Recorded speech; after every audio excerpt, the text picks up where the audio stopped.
How to change Asana background. That's what I will show you in this video. But before we begin, make sure to subscribe to the channel and ring the bell to get notified whenever a new video is posted. With that said, let's get started. So the process is very easy and simple. Just follow these steps.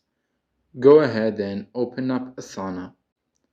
Click on the account icon at the bottom right corner of the screen. Once you do that, scroll down to the app section.